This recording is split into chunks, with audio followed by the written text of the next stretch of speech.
બોટાદ નગરપાલિકાએ મહિલા સશક્તિકરણ દિશામાં એક ઐતિહાસિક પગલું ભર્યું છે. નગરપાલિકાની તમામ સમિતિઓમાં ચેરમેન તરીકે મહિલાઓની નિમણૂક કરવામાં આવી છે. તો આજરોજ યોજાયેલી જનરલ બોર્ડની બેઠકમાં આ મહત્વપૂર્ણ નિર્ણય લેવામાં આવ્યો હતો. તો કારોબારી સમિતિના ચેરમેન તરીકે જયશ્રીબેન જાંબુકિયાની નિમણૂક કરવામાં આવી છે.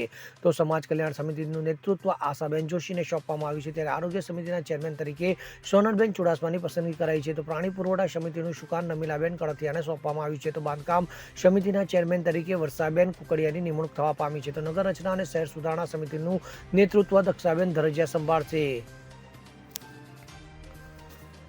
ત્યારે આગ શામક અને વીજળી દીવા સમિતિના ચેરમેન તરીકે નીતાબેન ચૌહાણ, ગટર સમિતિના ચેરમેન તરીકે શીતલબેન રાઠોડ અને એસ્ટાબ્લિશમેન્ટ સમિતિના ચેરમેન તરીકે અવનીબેન પાથવારની નિમણૂક કરવામાં આવી છે. આ બેઠકમાં નગરપાલિકાના પ્રમુખ ધર્મેશબેન ચોટાણિયા, ઉપપ્રમુખ નીરુબેન ત્રાસડિયા, ચીફ ઓફિસર સહિત અન્ય અધિકારી અને સભ્યો હાજર રહ્યા હતા.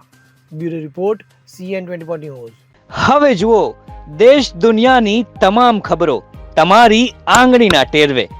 ઉઠાવો મોબાઈલ અને Google Play Store પરથી ડાઉનલોડ કરો અમારી CN24 ન્યૂઝ મોબાઈલ એપ.